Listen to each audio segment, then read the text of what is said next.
On the last adventure, I started noticing the same shapes turning up again and again in church windows, in stonework, like a quiet signal hiding in plain sight. So in episode 3, I begin where I always come to rest, the office of tree spirits, and from there the trail pulls me out into the land. Dragons, alignments, Gothic pinnacles that look less like decoration and more like intention. Is it symbolism or a forgotten science of place? Join me on this next adventure. Quest of the Dragon Trail. Churches and Trees, Episode 3. Welcome to this aspect of the videos that I'm doing where I go on a journey with my motorcycle, discovering the mysteries of the churches and the symbols that is within their architecture, and see if there's an alignment. Explore this idea of ley lines and earth energies, this terrestrial earth energy, and look for clues that might suggest this idea of harnessing the earth energies, What I have noticed, obviously, and I've pointed out in the second episodes, is the fact that there is a sacred geometrical design going on with these churches. And some of these churches, they go back to the 12th and 13th century, where Gothic architecture or decorative Gothic architecture, designing buildings with such a flamboyant decorative intention. And all around us, we have these buildings as evidence to this completely different time, this completely different perspective, maybe even a completely different idea of energy and a completely different idea of reality. Are these churches harnessing an energy from the earth and the ether and combining within our reality using sound frequencies? That's my question. That is what I'm trying to explore by looking at cymatics, because a lot of these churches have these huge circular patterned windows which look like sound frequency cymatic designs. Is this something that history has forgotten? Well, we're going to go on a journey and just see if there's any evidence to that. But the best thing is we're going to ride a motorcycle. But before we do that, before we head off on this journey, and we're just going to do a quick ride around the local area, and I'm going to highlight some of the specific churches that seem to go back to some very old dates that are so far removed from the time that we're in right now. A slight deviation from the church alignment journey, this quick jaunt across the farmland of Hulsel passes St. Cuthbert's, which would have been the central hub of the Hulsel family land. With its tall spire visible above the trees, its developments in the 14th century must have been a reliable landmark on the horizon for many travellers over the years. But it was this strange statue above the entrance door that grabbed my attention. And so this is St. Cuthbert, holding a head. Not very saintly it is, but he's holding the head of St. Oswald. It was Christian monks that kept his remains, travelled around the country while the Danes had invaded and they were escaping the Danish at the time. The head was found in 1104 in the shrine, in the remains of St. Cuthbert. I'm still a bit confused. Why put someone's head in the remains? What is the meaning of that? It's still not clear. Okay, so with a bit of research, I discovered that St. Cuthbert was the bishop of Lindisfarne in Northumbria. He died in 687, while St. Oswald was the king of Northumbria, who was beheaded in battle in 642. They were not connected in life. Cuthbert was a seer and a healer in his day, and after his death many miracles were reported at the site of his shrine. King Oswald was martyred after his devotion in battle to the Christian faith, and also thought to possess magical healing qualities. I've researched enough to sort of know that the head was found in his remains and that the two didn't even meet. But why was the head put with St. Cuthbert? What was the safekeeping? What does that even mean? So further research reveals that in 875 Viking raids forced the monks of Lindisfarne to flee, and they took St. Cuthbert's body with them. St. Cuthbert was found with St. Oswald's head in 1104 because the monks of Lindisfarne placed it in his coffin for safety during Viking raids. According to the tradition, the head of St. Oswald, which had been recovered from the battlefield, was placed in the coffin, and both were eventually buried at Durham Cathedral. If you look at someone holding a head, even though he looks like a saint, it's got a very negative impression. So this is a classic example of reading the wrong message in the symbols. As soon as I see that, to me that is quite a negative feeling. But once I go into the research of it, it's quite an interesting story, which tells a rich historic narrative of a bishop and a king from Saxony on British lands in the 7th century, during a time when marauding Danish Vikings invaded this land. And what I thought was the Hulsell family crest above a bricked up door, it's not, as that's on the other side of the building. So if you know what this is, with the date of 1695 above what looks like a crest, do drop a comment below. And it's also not the first time to visit a St. Cuthbert's church in the area, as the very first church featured in the first episode of Churches and Trees was also St. Cuthbert's. So don't forget to follow all the episodes of this journey and pick up all the hints and clues that might reveal the great mystery to our history. Let's return back to Hulsell. In this episode, we are going to look at many symbols on the churches. So after learning about this statue, one of the most common is that of the gargoyle. Originated also from the 7th century is the legend of the gargoyle, a story of Saint Romanus, a chancellor to the Merovingian king Clothar II, supposedly subdued a dragon-like creature, which is most fascinating when learning how energy lines are referred to as dragon lines in Chinese geomancy. Could it be that these pinnacles are actually remnants of an ancient technology of geomancy, implanting a different spiritual energy to the earth terrestrial energy, explaining the metaphor of slaying the dragon in a more scientific context? Because it was the book The Old Straight Track by Alfred Watkins in 1925 who suggested that certain prehistoric earthworks and churches seem to fall on visible alignments. And he goes on to say that ancient churches in Britain were in most cases built upon those points of antiquity, which is ancient sites, and shown to be mark points on alignments. And in the book he cites a letter from 601 AD, Pope Gregory to Augustine, that pagan temples ought not to be destroyed but purified and converted to churches. And so if the alignments were already there, as were the temples and churches just built on them, it makes a good argument that this knowledge is much more ancient. And it's the new view over Atlantis that suggests the British lay system to be that of the dragon lines of ancient Chinese tradition. And a great quote from the book to emphasize this: it was recognized that certain powerful current lines of magnetism run invisible over the surface of the earth. The task of the geomancer was to detect these currents and interpret their influence on the land over which they passed. And The Spine of Albion by Gary Biltcliffe and Caroline Hoare cover in great detail one of the main dragon lines through Britain. And here the book explains what a geomancer is.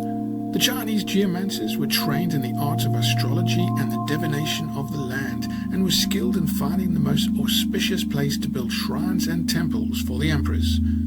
They understood the life-giving qualities of the earth serpents or dragons in certain places, shaped their landscape, their energy, inducing spiritual harmony and aiding fertility with the land. So are these pinnacles just a fashionable design simply for decoration, or do they play a part in the geomancy design of these Gothic churches like acupuncture needles into the earth terrestrial energy? And with so many relics and artifacts on these grounds worthy of more attention and time to research, the overall theme still remains. This architectural design that just doesn't fit into the world we live in today. What a fantastic window. Look at that. It's taken a lot to design. Looks like there's a boat and a gargoyle. It's amazing, really. When you look at this.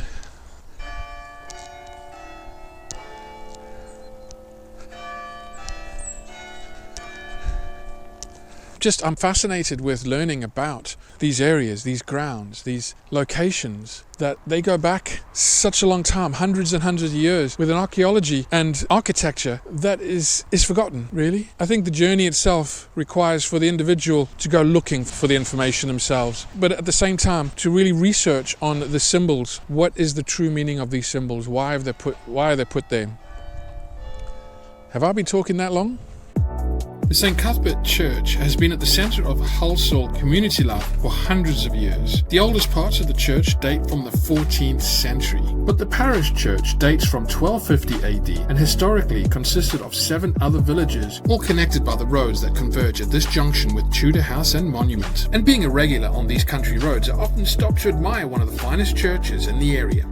And if this way of exploring places resonates with you, liking the video really helps this work find its way to others. And if you notice any patterns, symbols, or connections of your own, I'd genuinely love to hear them in the comments. This journey is better when it's shared. Leaving St. Cuthbert's Church and the village of Halsall, the journey takes me east, over the Leeds to Liverpool Canal, through rich agricultural land over 1,000 years old. Riding through these country roads to find the next village, I think of the generations of local families who might have cultivated this fertile land, preserving traditional farming practices and a deep-rooted connection to the area, contributing to its reputation as a cornerstone of the region's identity. And so cutting through this gorgeous landscape on trusty Boudica, the town of Ormskirk is revealed with a church tower, with the Gothic revival of a distant past greeting its visitors. Approximately 3 miles east from St. Cuthbert's, as the crow flies, lies Christ Church in Ormskirk, featuring intricate stonework and a distinctive tower, all of which emphasizes its architectural historical significance of the 14th century, very similar to many of the churches we've looked at before. But what really stands out is the tower itself, with its now very recognizable notched pinnacles, suggested to maybe play a role similar to that of acupuncture needles into the Earth's dragon lines. Could there be any signs or suggestions that this may be the case? And is this a direct reference to the Earth energy? Let's just head back to the office and expand on this a little bit. If anyone knows anything about acupuncture, you will know, or if you want to research about acupuncture to find out what it's about, an acupuncturist will put needles into the body.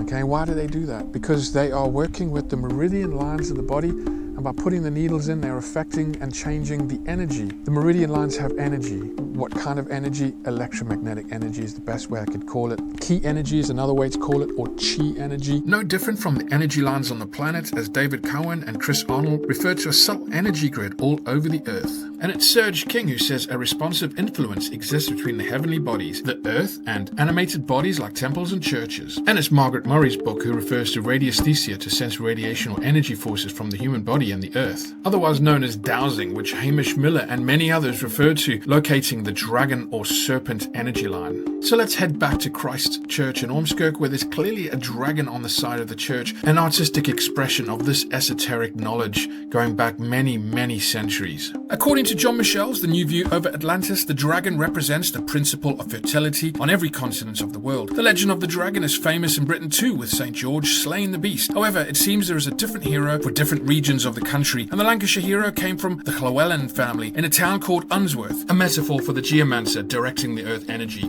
which can explain the ancient famous stone monuments that seem to have planted into specific nodes of crisscrossing male and female energy lines, no different from an acupuncturist needle, adjusting energy along the meridian lines of a living body. Churches and temples seem to be also playing a part in this forgotten science, with constant semiotic reference and geomancy positioning. On all the church grounds, there's always some kind of ancient temple that was there before, some kind of spiritual, religious temple, a pagan, druid temple. It'll be interesting to see what was here before. On this occasion, it seems Christ Church of Orton Village was only built from 1877, but the style of 13th century decorative architecture is impressive, with the same abstract symbolic gestures we see in all the churches. Since starting this journey, it's hard to pass these ancient designs without admiring many of the architectural achievements, but it's the consistent appearance of specific geometrical shapes and structures which seem to present themselves as codes or even a language of information. With so much still open to interpretation, there is familiar patterning that seems to refer or express the idea of energy fluctuation. That design is very unique, and you can see that down the side on the corner, the pyramids match the spirals with their edgings in their design, and that just looks antenna to me. I feel it's some kind of energy antenna drawing in the energy from the earth, or the ether. I'm starting to see noticeable patterns in these designs. The images themselves, what do they mean? What do they signify? Very oval-like. The arch above the window, the arch above the door is very oval shape, very curvature, sacred geometry, references to dimensions. To me, that's what those layers are about. I see doorways within doorways within doorways. It's kind of a reference for me to multidimensional perspectives. And what does that mean? That the churches are all designed with a sacred geometrical similarity? Is it just the fashion at the time? Does it have a esoteric meaning of some kind? is just a symbol of energy, God's energy. It's, you know, a lot of our history is very much an unknown at the moment, for me anyway. But I just love walking around these churches. I mean, look at the scene here. It's actually nice and peaceful here, and it's very open. But look at the design and this light, this lamppost here, hey? Isn't that cool? Looks like a fortress. You know, to some people this would be quite fascinating. To the people that live around here, like myself, I never really noticed it until I went away for 10 years. And then when I came back, I was like, wow, look at the architecture here. Look at the stones, look at the history, look at the variety of these ancient reminders, all having great influence towards the shape and design of a town or village. And just down the road, St. Anne's Church is built in the 19th century for the Benedictine monks and reported to stand on elevated ground, possibly marking an ancient sacred site. Its Gothic design also follows precise architectural principles, hinting at an awareness of geomantic alignment, with 2 other churches in this town to be revealed soon. But once again, the sacred geometry coding in the Flower of Life pattern and references to acupuncture needles on key locations, as well as the traditional Christian symbols that provoke the need to investigate further, are certainly evident on these church grounds, allowing for the respectful analogy into a very sacred subject matter. And so welcome to the next church in our brief excursion, St. Anne's Roman Catholic Church of Ormskirk in West Lancashire. This is St. Anne's Church. Kind of looks like, it reminds me like an old castle. But look at that door. Look at that door. It's amazing. And it's a very peaceful place. I love this. And when I come to churches, I look at the trees as well. So I can see the spirit of the tree. Can you see the spirit of the tree? Here is a kind of mouth and nose, eyes, and there's a kind of texture of a face here, and to me that's kind of like the spirit of the tree. My own imagination, it's my own connection to the tree itself. I look for the spirits of the trees as well as the architecture of these ancient churches. I always feel like churches are like a sacred ground. They're always on an energy of some kind, and that many of the churches and aristocratic buildings have been built on energy lines, these energy vortexes, ley lines, connecting lines. These designs, and that design especially. See the little nodes that are coming out? Kind of antenna of some kind, harnessing energy. It's suggesting that there's a transfer of energy going on with the ether and the earth. And that is part of the mystery that I really want to explore, as well as discovering some of the symbols on church grounds that speak to us on different levels, maybe subliminal or clear and concise on the surface level. The IHS symbol is a Christian monogram that comes from the first 3 letters of Jesus' name in Greek. It has been used in Christian art and architecture since the 3rd century. However, the name itself goes back much further than the Greeks, according to Marcel Abrams, writing about the Great Migrations to Britain. However, the symbol itself mustn't be confused with the order of the Jesuits who adopted this symbol in the 17th century. That's actually a very ancient cross, and with the circle there, for me it's a reference to the zodiac. You know, there's a lot of interpretations with that, but there's a very Celtic kind of design within that cross itself. As we see very familiar patterning of Celtic design, but according to the Dictionary of Symbols by Chevalier and Guilbrand, the symbol of the cross goes back to 1500 BC and used by many different civilizations. Speaking of which, when it comes to crosses, I considered the position from where I'd started, the office of tree spirits, and noticed my own alignment journey was revealing its own pattern, as the St. Anne's Church was in the center of a cross. If I was to include not only Christ Church from before, but also St. Emmanuel's Church near the train station, which is number 3 in the Ormskirk alignment, but the 4th church in the episode's short journey. And from this angle, the cross can be seen at the last church location, as we take a look at its other neighbor. And with the alignment of Christ Church still seen in the horizon, it was the sacred geometry window which really grabbed my attention, reminding me of another church window design from episode 2. As this large wheel window within a sacred arch had familiar patterning with St. Marie's Church in Southport. And it was just by chance that I stumbled upon this animation by Quentin Carpenter, who did a wonderful job showing us the patterns of energy within a cavity magnetron, following the same pattern inside the Flower of Life arrangement. And so following the spheres on the straight lines, which also cling to the flower pattern, we might start to notice our church window pattern of St. Marie's, which could also be related to St. Emmanuel's window, even though the number of spheres are not the same. I just wonder if this magnetron pattern is suggesting an energetic expression expression within the building itself. And could this also be a reference to what many of the designs are suggesting? So are these windows actually enhancing the vibration of light through the windows themselves? All food for thought as we return to Ormskirk's St. Emmanuel's wheel window. I feel I must reiterate that the larger pattern above with 7 spheres is a specific geometric pattern of the creation process, as the same 13th century Gothic architecture is once again the featured design of sacred geometry, with every aspect of this design coming from the flower of life or Metatron's cube.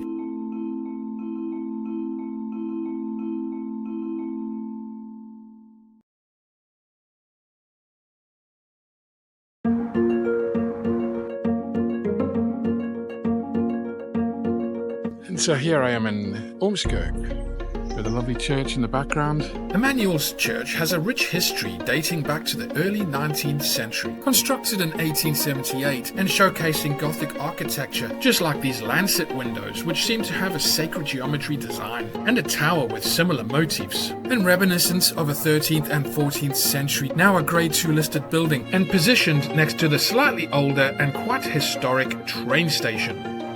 This is the train station and bridge, with trains heading north to Preston and south to Liverpool, and a one-way road system typical of the old towns and villages in the land that pre-existed our current transportation. And so from St. Emmanuel's Church near the station, I have to follow the one-way road system around this 1,000-year-old town, which has Scandinavian roots with a name like Orms and Kirk. Translated from the Old Norse language actually means serpents or dragon's church. And so welcome to the parish church of St. Peter and Paul, with a tower that goes back to 1550 and the oldest part of this church going back to 1170. It's one of the only 3 churches in England to have both a tower and a spire, and the only one to have them both at the same end of the church. The 15th century steeple had its spire rebuilt in the 18th and 19th century, with interior renovations going back as far as the 16th century. It should be noted that the renovations to the spire on the octagon-based steeple was from lightning damage, which adds to the idea of a conducting antenna. And the tower is constructed of coursed squared sandstone, and doors and windows straight out of the Middle Ages, just like the other churches. But this perpendicular Gothic style structure has some unique motifs like this griffin or dragon gargoyle, and these large decorative windows unique to 14th century English architecture, with motifs and sacred geometry, all pointing to this idea of a forgotten language of symbols and codes hidden in the architecture. And while I seem tracked by a trio of pigeons, I consider the ancientness of this dragon energy.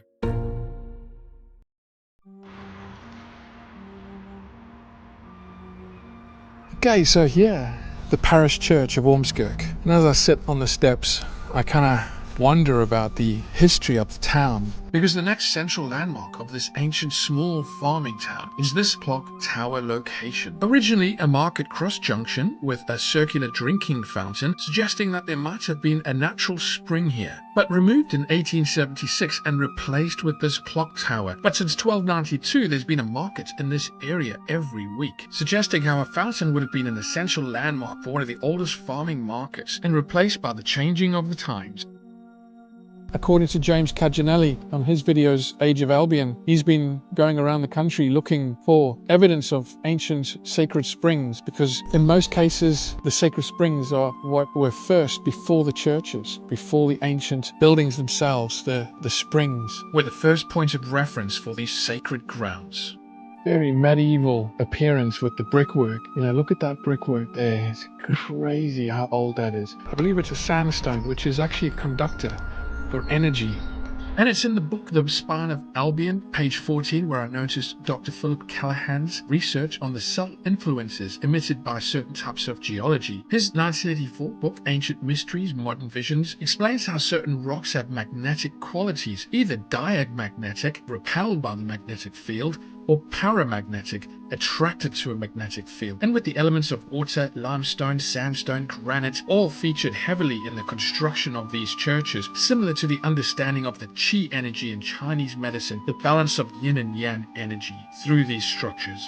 It's said that maybe on this ground there was another building of worship, maybe another temple, maybe a high point of congregation. It's hard to really know how far back this area is, although it's suggested that maybe Ormskirk itself came from the name of a Viking called Orm. The name Orm comes from the word worm in the Norwegian language, and Orm actually means snake, dragon energy, serpent energy. Kirk says church. Could it be that Ormskirk was actually about putting a church on the snake energy, on the serpent energy, on the dragon energy? This is my question. I've seen a lot of references to the snake energy, to the fluctuation of energy, to sacred geometry, to an ancient knowledge on these grounds. And it's these church grounds that still hold just a little bit of remnants from a time that's we've forgotten. And this is why these specific locations are of great intrigue, especially the older churches, as even before its construction,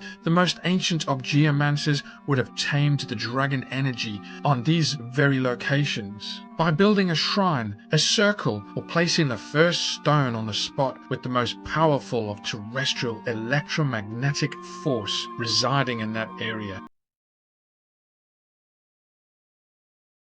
Could it be that the field I spent part of my youth playing rugby on was close to a strong dragon energy current of St. Peter and Paul's parish church of Ormskirk? That may be also St. Cuthbert's Church in Southport, seen in episode 1 where the journey starts and the intrigue began. But there is also another ancient building in this region that must be included. It is just ruins now and quite a challenge to locate, but it is the oldest remains in the area. What a beautiful day it is today. And this beautiful garden. But here, this building is the old Burscough Priory. Burscough is a town in Lancashire next to Ormskirk. This priory is from 1124. This is, I believe, an abbey founded by the Lord of Latham for the Augustine Black Canon monks, who in 1189 he also granted Ormskirk's parish church this abbey. But in 1536 the dissolution of the monasteries by Henry VIII meant that 4 of the large bells were moved to this location, the parish church, where the tower was actually built to house them. But I'm fascinated with this area that I'm living in, and I know we haven't gone on to the Arthurian trail looking for King Arthur's lake and evidence of King Arthur as yet, and we haven't had a chance to meet James and Keith. Unfortunately, I've run out of time in this episode, but we will in the next episode. And so it's time to depart from Ormskirk, Church of the Dragon, with a sense of achievement in finding the dragon itself, the metaphor for the terrestrial electromagnetic energy that flows through the earth and has been known to our ancestors for many, many years.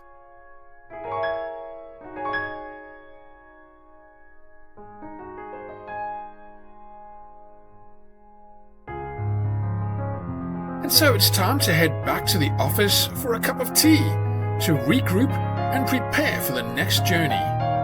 Passing through country farmland, along the back roads of what I feel is now such a sacred land. Look out for the next episode on the quest for the Arthurian legend, in what to me will always be ancient Albion.